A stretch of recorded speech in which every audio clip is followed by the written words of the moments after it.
After a restless night, the crew makes their way to the mysterious address, the weight of uncertainty hanging in the air.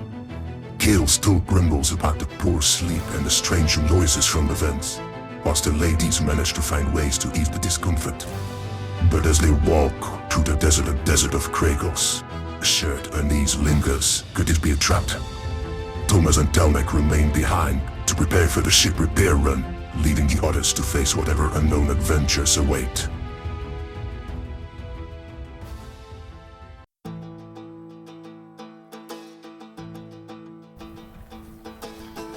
I slept so badly. That smell is burning my nose. And the sound of these air vents all night long. No need to be so grumpy. You need to be creative with these things. My air purifying plants made my room completely odorless. I feel very rested, actually. I also managed to mask the scent with some home-brewed perfume cocktails. Yes, we get it. You ladies are smart. Guys, focus. We need to be on our guard. If needed, we must be prepared to fight. We are well geared, so that shouldn't be a problem. In fact, I have a few gadgets I've been meaning to field test. Did you know most conflicts can be resolved with words? Yeah, you can try that with this Krozen guy. Hey, I said most, not all. Okay, we're almost there. This should be the address the guy gave us. I don't see much that could be his hideout. Are you sure these are the right coordinates? We are pretty much in the middle of a desert. Positive. Look. True. I do hear some kind of crowd, but it's very faint. Indeed. It seems to come from that big rock formation over there. And there's a door on the right side. You mean on the left side? I always confuse left and right. It's easy. Left is where your thumb is on the right. Okay. Shall we give it a good old knocking? It is too obvious that this must be a trap. I can sense you're nervous, Gale. Would you like a relaxant? Not yet.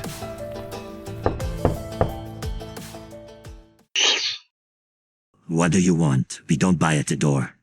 You told us to meet you here, to meet Korzan? Ah, yes. I was just joking. Glad to see you made it. Please come in.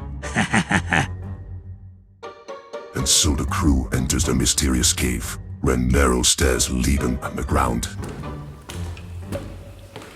It is surprisingly humid in here, quite refreshing after that walk through the desert. Yes. Beware not to slip whilst going down the stairs. We wouldn't want anyone to get injured. Yet. So, is this his hideout or something? Not exactly. But he does come here often. Is he here today? Can we meet him? Yes, have patience, youngling. You will meet him soon enough. Can you guys at least acknowledge that this is an obvious trap? You! Where are you taking us? You see, here on Kragos, people need to prove themselves to be worthy. Not anyone can expect to meet Korzan to devour on a whim.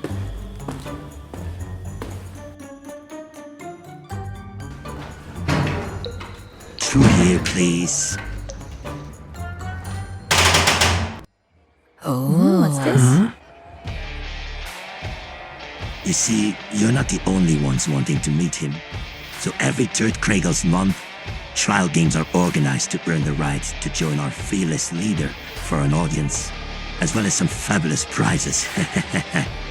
So that's what this is all about. Trials? Are they dangerous? This kind of sounds exciting. You, tell us more about these trials. What type of trials are they? We rotate amongst many. Also have to keep the crowd entertained. My personal favorites are the Gravity Madness duels, where teams of three affront each other, and when they pull the lever, gravity changes. It's very fun to watch. Lovely. What else? We also have the classic beast battle, where your team battles against a massive genetically modified creature. It is unleashed into the arena and you must use your wits, weapons, and cooperation to take it down, while the crowd cheers for blood. I just remembered. I forgot to finish cleaning my artifacts back at the ship. I'll quickly go back to... Too late, Gale. We will need all the help we can get to get through this. Oh, Rose, do you still have that relaxant? Sure thing. Here you go. What is the schedule for today, then? Let me see. There are 3 trials. Aha! The first one is a cruel one. The Abyssal Dance Challenge. A gigantic transparent cylinder is filled with water. Each team picks up 1 champion to compete. The goal is simple. The 4 champions must grab the dragon scales at the bottom of the tank. There are, however, only 3. So 1 team will be disqualified when they fail to retrieve it. So it's an aquatic battle. That sounds like something for Eve. You'll definitely have an advantage with your quills and underwater agility. The dome is filled with fluorescent alien sea creatures. Some harmless, and others deadly predators with razor-sharp tentacles and bioelectric shocks. The terrain is also treacherous, with coral-like growths, sudden drop-offs, and swirling currents that make movement particularly difficult. Is the water clean at least? Perfectly clean. We have high hygiene standards, milady. However, you should concern yourself more with the pressure zones. Areas where the water pressure suddenly spikes, threatening to crush anything that passes through. I would not recommend getting near those. Then there's also the tangle vines, long, sentient, underwater vines that try to ensnare you and pull you into the depths below. And let's not forget the various toxic algae clouds. Buckets of glowing algae that release a paralytic toxin into the water if disturbed. They are not lethal to most species, but they will stun you for a short moment. What about the safety protocols? I never mentioned that it would be safe. You are, however, allowed to take 2 items of choice with you, so choose wisely. I will definitely need a weapon of some sorts. A sharp knife seems a necessity. Eve, I have something that could help you. It's a grappling hook, and it should function as well underwater. What do you mean, should? Well, I haven't tested it, but its design is waterproof. Thank you. I will take it. Please, stand here on these platforms, whilst we scan your bodies to make your custom suits. What will your team name be? You can put on the Black Pulse.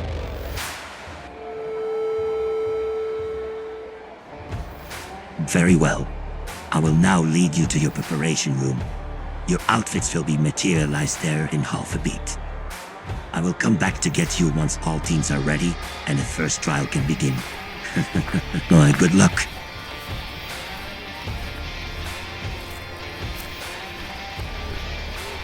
Eve, this sounds like a really dangerous trial. Are you sure you are up for this?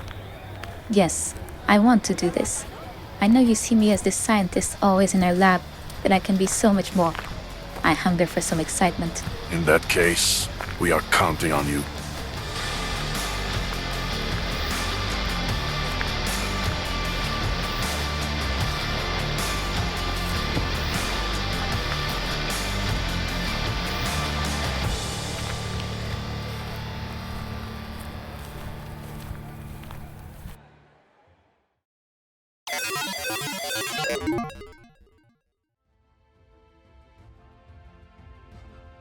And while the intense underwater trial was about to commence, Thomas was prepping to head into town for spare parts. But as fate would have it, more unexpected visitors showed up at the ship.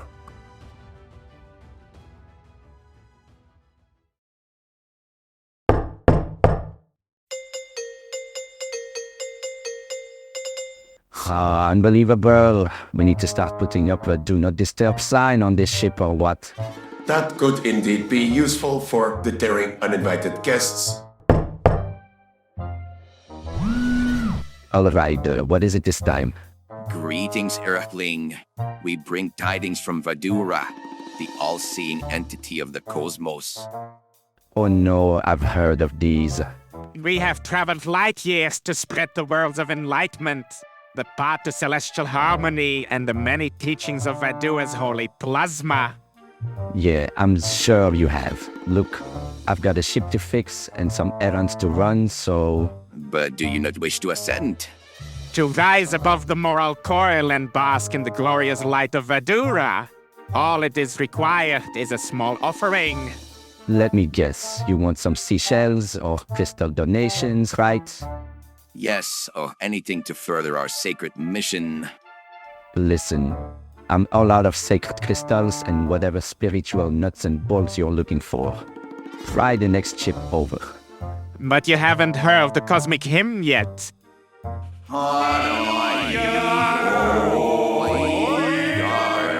Oh great, it's a singing crowd as well. Look, I'll just... May I offer them a digital copy of the captain's motivational speeches instead? Yes, sure, why not? Maybe Draven can motivate them to leave. Thank you, House Robot. Valuva shall remember this day. Maybe you find your place in the plasma flow, Earthling.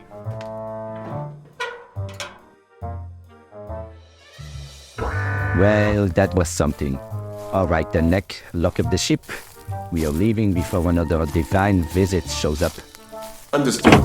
Doors sealed. No further plasma-related visitors shall be admitted. Good. Now let's get out of here. The captain gave us plenty of seashells to find the path we need, and then some.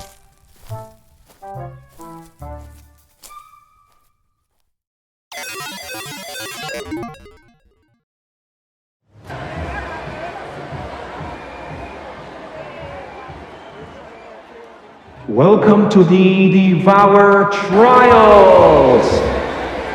Damn, she looks hot in that black two-piece swimsuit. I hope she will be fine. The other competitors look fierce, especially that one with the tentacle face. I can't even bear to watch. Do you have any other relaxing pill, perchance? You can't take too many at once. You'll have to wait a bit, but you can hold on to my hand if it helps. Thank you. In this trial, competitors must navigate the treacherous waters, where not only their breath, but their wits will be tested. And still no sign of Corzon. The big throne siege is empty. I hope this all won't be for nothing.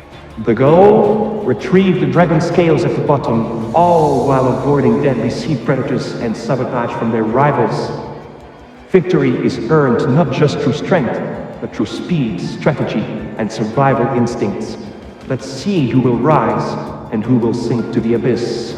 They're about to announce the contestants. And now, let's meet our contestants for today's Abyss Death Trial. First up, hailing from the shadow oceans of Viller Prime, we have Kragos, the Constrictor. This deep-sea behemoth's face is adorned with tentacles that can sense even the faintest of movements in the water. Known for his ability to choke the life out of his opponents, while simultaneously navigating the abyss. Will Kragos' natural talent give him the edge today? What a frightening creature, that one. Next, we have Zora Driftlight, a sleek and nimble swimmer from the low-gravity seas of Hydra 4, with camouflaging skin and an extra set of arms for multitasking. She's notorious for her ability to outmaneuver even the most dangerous predators. But will her speed and agility be enough to claim victory in these treacherous depths? She looks slippery. Yes, and that skin camouflage could be used for all sorts of nasty tricks. Perhaps I should have given her the thermal goggles instead. From the volcanic seas of Magmaxis, its Brorg Roftar, this powerhouse can absorb heat from thermal vents, allowing him to stay warm and agile in the frigid waters of the abyss. His armored skin makes him tough to beat in close combat, but how will he fare in the pressure-filled depths, where survival is the name of the game? I bet he's going to sink like a stone. And now, our final contestant for today's Abyssal Death Trial, Eve Sievers, representing the Black Pulse team, hailing from the water world of Nethen. A brilliant biologist with a sharp intellect, Eve is perfectly at home in the depths. With her green, hydrophobic skin and natural ability to breathe underwater, she's built for aquatic combat. Graduating top of her class, Eve combines cutting-edge science with raw physical aptitude, making her a formidable opponent. Her long dark hair, which changes color with her moods, currently signals her focus and determination. Will Eve's intelligence, athleticism, and deep connection to the water prove enough to outwit and outlast her competition? The abyss awaits. Good luck, Eve. You can do it. Go get him, Tiger. Please don't die. Don't forget your special item. Let the battle begin!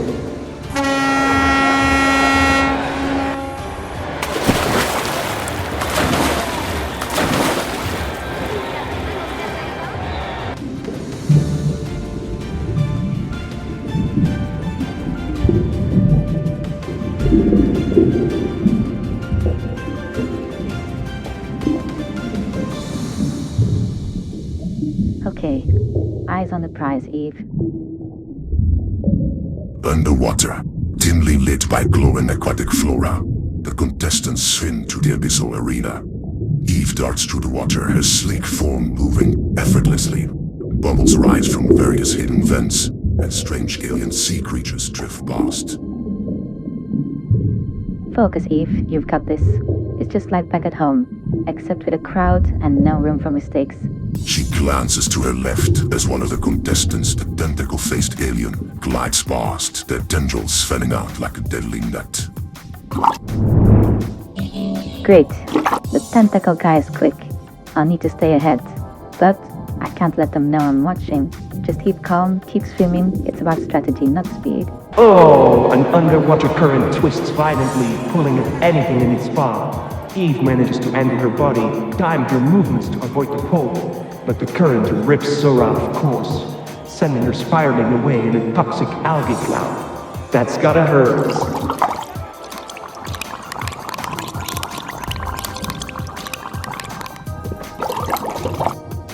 Perfect. Let the arena work for me. Adapt to the environment, but don't fight it. And here comes Blork. He has rolled up in ball, ascending like a slow-moving predator. He's heavy, not built for speed. If I stay agile, I can outmaneuver him, but he might corner me at the bottom. She catches a glimpse of a small, glowing fish darting around a rocky crevice. Her mind races. That's it. The glowing flora. She's playing it smart, just like I would expect from her. Indeed, avoiding the obstacles and letting the other contestants fight it out is an excellent strategy. She swiftly swims towards the glowing plants, growing along the seabed, and quickly rubs her hands against them, coating herself in their bioluminescence. If I can blend in, I can move unnoticed. She slides into the shadows, now glowing faintly in tune with the surrounding environment. The tentacled contestant swoops down, unaware as Eve slips just beneath him. Patience. One mistake, and they'll be on to me. Just wait for the right moment. A large predator suddenly darts into the trial, summoned by the disturbance in the water. Eve watches as the beast zeroes in to one of the other slower contestants. Oof! Did you see that giant eel dragging the tentacle guy by his foot? I can't imagine being stuck in a water tank with such horrors. Ugh. Look! Eve is getting closer to the bottom. She could actually grab one of the scales very soon. And there's my opening. With quick, precise strokes, she surges ahead through the chaos, leaving the others tangled in the predator's wake. Almost there. I must stay sharp, stay focused, and use the environment to my advantage. Ugh! Where did she come from? I forgot about the camouflaging ability. That was a close one. Looks like one of the contestants almost had one of the scales. Who will emerge victoriously? Hey, Corzin just arrived and is taking a seat on his throne. He's even bigger than what I imagined him to be. Indeed, very fierce looking. Yes. That metal jaw.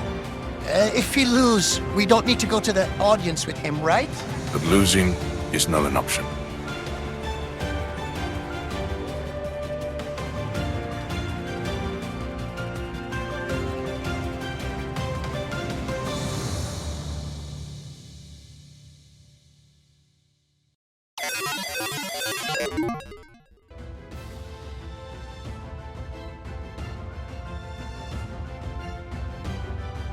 And so, the Abyssal Death's trial rages on. An aquatic arena filled with lurking dangers and unpredictable twists. As Eve navigates the treacherous waters, using her wits and natural abilities, the stakes are rising both above and below the surface. With Corzin finally making his appearance, the pressure mounts for the entire crew. The first trial has only just begun, but victory is still a distant hope, and far deadlier challenges still await them.